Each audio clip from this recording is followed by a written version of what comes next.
The autumn breeze swept through the streets of San Francisco, carrying the scent of freshly brewed coffee from Mocha Haven, a charming boutique cafe where the aroma of espresso intertwined with the soft hum of jazz, offering a warm refuge from the city's relentless pace. Audrey Moore, a skilled barista, moved behind the counter with effortless precision. She had been in this business long enough to read people through their coffee choices. She knew who preferred bold flavors, who needed extra sweetness, who came for the love of coffee, and who simply sought a quiet escape from life's relentless demands. At a corner table near the window, one man caught her attention instantly.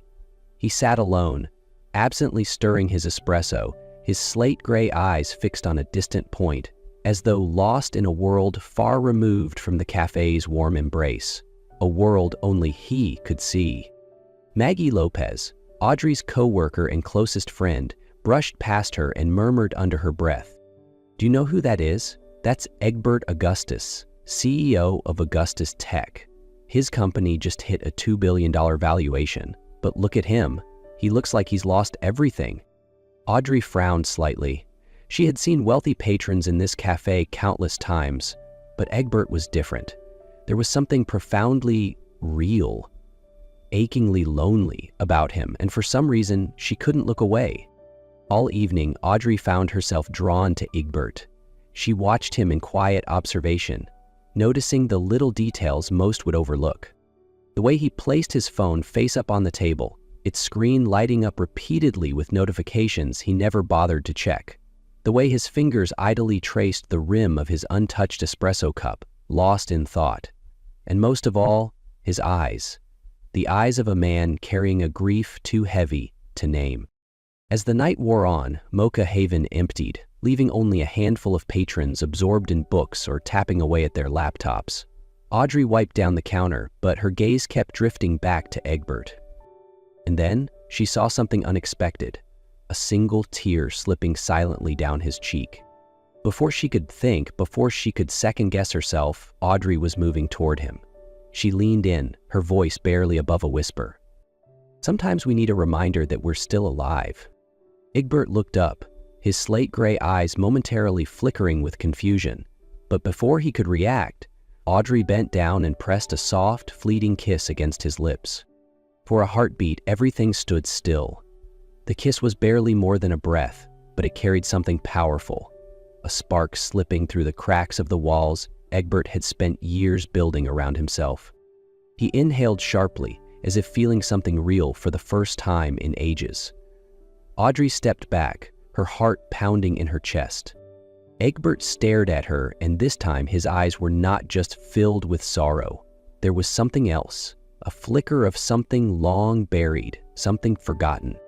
"What's your name?" His voice was low, a little rough. "Audrey Moore." Egbert nodded slowly, as if committing each syllable to memory. "Thank you, Audrey Moore," he murmured. "I think I needed that more than I realized." Audrey sat on the worn wooden chair in her tiny apartment, staring at her untouched cup of tea. She had spent the entire night trying to push away the memory of the kiss, but the feeling still lingered. It was reckless, impulsive, but also strangely meaningful in a way she couldn't explain. Across the city, Egbert Augustus stood in front of his office's floor-to-ceiling window, gazing down at the glittering lights of San Francisco. But instead of focusing on financial reports or upcoming meetings, his mind was consumed by one thing: Audrey Moore's fleeting but electrifying kiss. The next morning, as Audrey walked into Mocha Haven, she hoped a busy shift would clear her thoughts. But the moment she stepped behind the counter, Maggie was already there, smirking mischievously while holding a small envelope.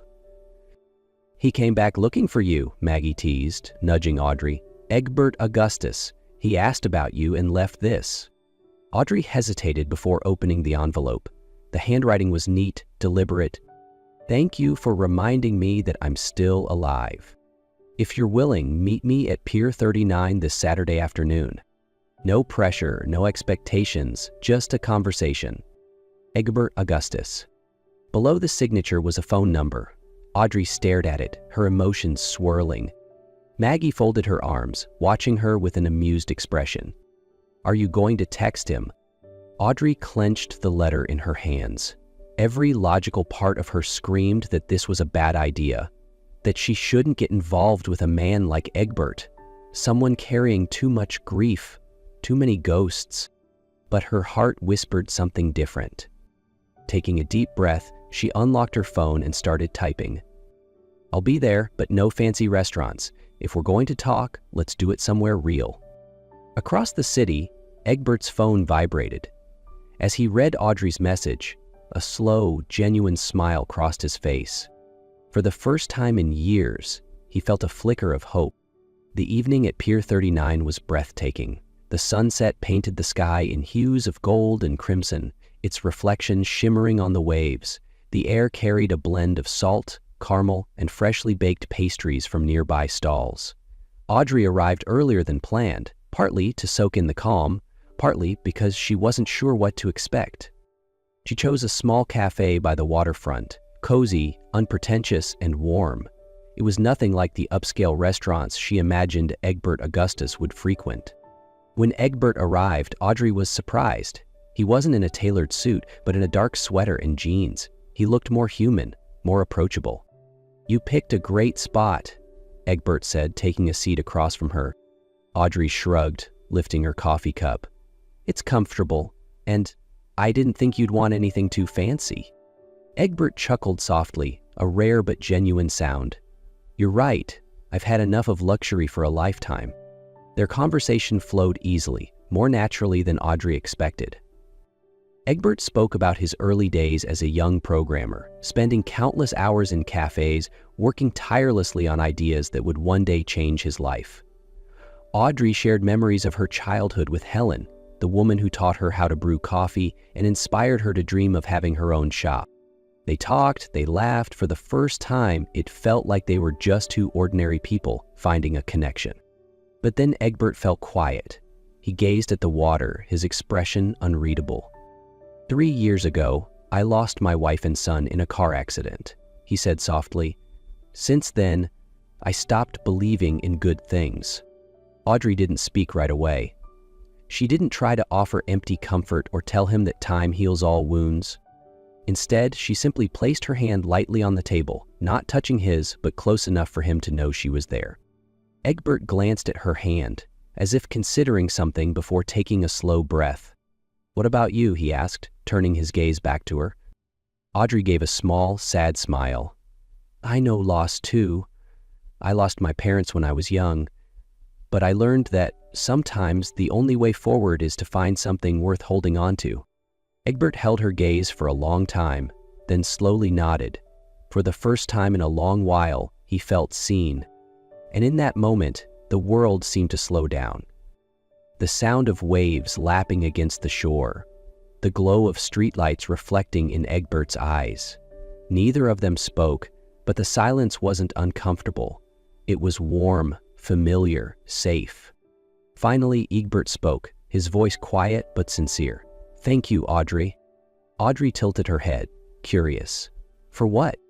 Egbert smiled, no longer weighed down by exhaustion or grief. "For reminding me that I'm still alive."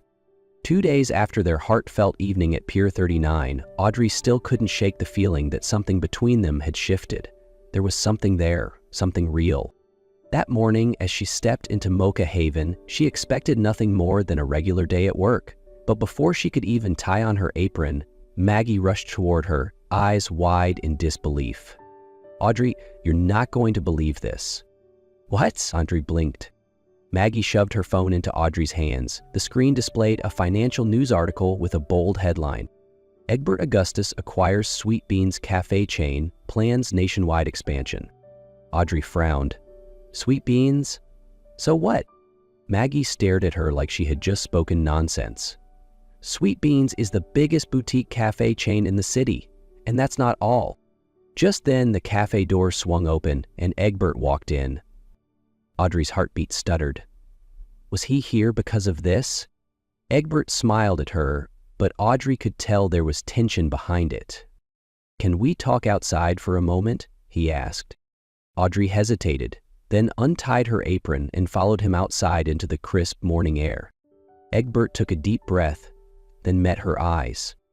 I have something for you. Audrey frowned. What do you mean?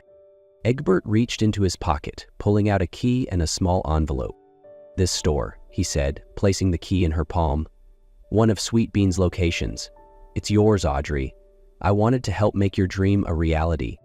For a moment, time stood still. Audrey stared at the key in her hand, then at Egbert. Her heart sank. You think I couldn't do this on my own? Her voice was quiet, but sharp. Egbert frowned. No, I just wanted to help. Help?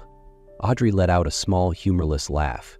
You made a decision for me, Egbert. You bought an entire cafe chain and picked out a store like it was some kind of gift, without ever asking if I wanted it. Egbert opened his mouth to respond, but Audrey shook her head, disappointment flashing across her face. I told you about my dream, she said, her voice trembling with emotion. I wanted to build my own cafe, from nothing. I've been working for years, saving every penny. And what did you do? You turned it into a present? Like I'm some kid playing business? Egbert's expression flickered with uncertainty. I just thought you deserved an easier start. Audrey inhaled sharply, feeling as if she had been betrayed. You don't understand me at all, do you? She pressed the key back into Egbert's hand. I don't need this, and I don't need someone who thinks they can buy my dream for me. Egbert looked down at the key, then back up at her. For the first time in a long time, he was at a loss for words. Good luck with Sweet Beans, Audrey said, her voice rough with emotion. Then she turned and walked back inside, leaving Egbert standing alone, realizing that for the first time in years, he had made a mistake that might cost him something truly irreplaceable. Audrey didn't look back as she walked into Mocha Haven, but her heart was racing. She wasn't sure if she was angry at Egbert or at herself for feeling so hurt. She tried to focus on work, but her mind kept replaying their conversation. The way Egbert had looked at her, confused, disappointed, but also wounded. That night, she sat alone in her tiny apartment, flipping through the worn pages of Helen's recipe book. Every note, every scribbled down dream was something she had built for herself. And yet, why did it feel like she had just walked away from something just as important? The sharp ring of her phone pulled her out of her thoughts.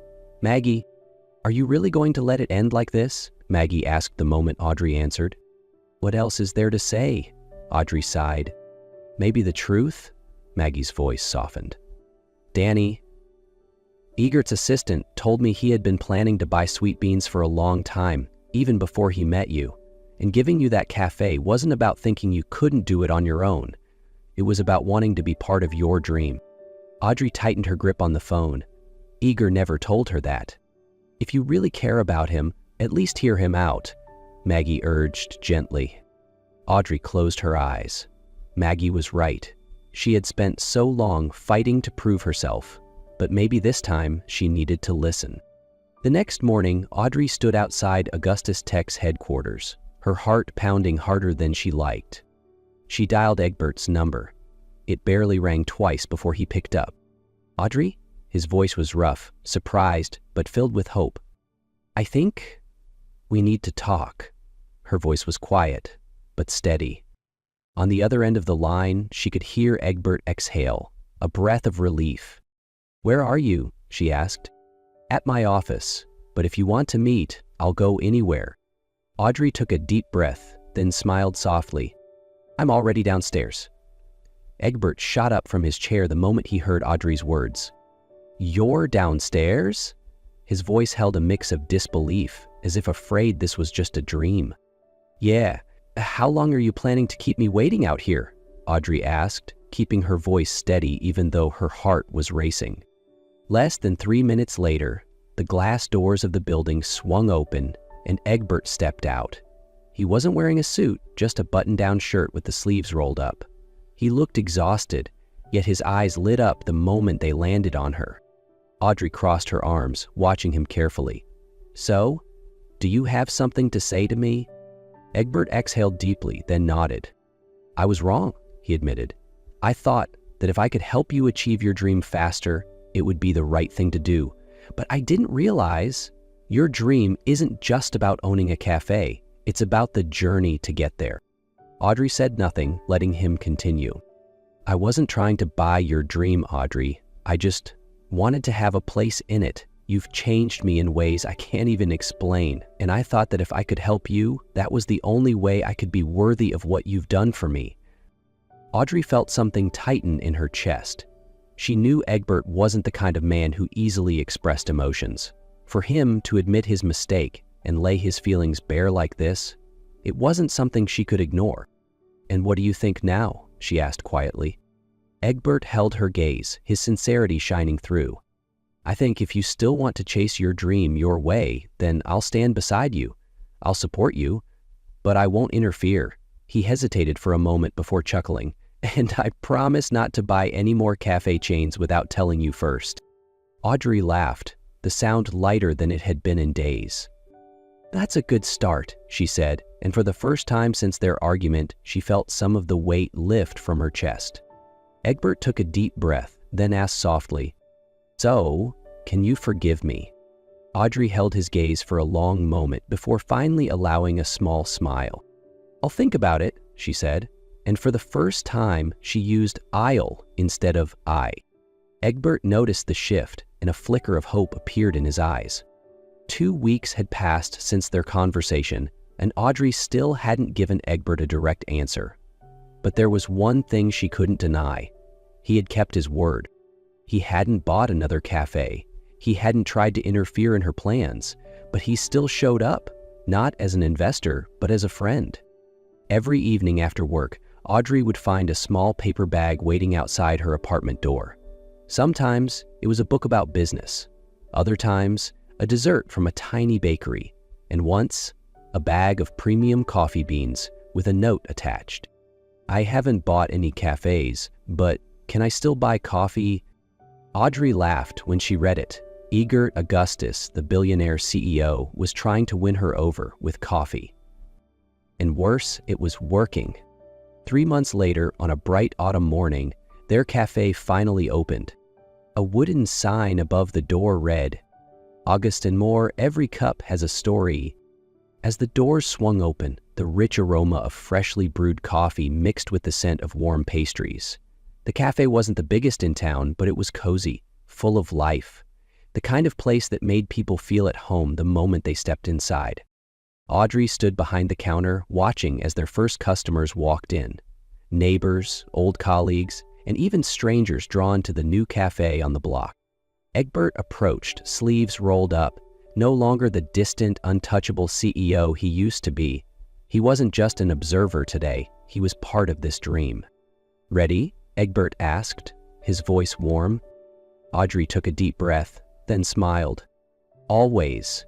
She started brewing their first cup of coffee, while Egbert greeted customers at the door. They worked together effortlessly, as if they had been doing this their whole lives. That night, after closing, Audrey sat by the window, a steaming latte warming her hands. Egbert joined her, settling into the seat across from her. "Today was better than I imagined," he said softly, his gaze filled with quiet pride and something deeper, gratitude.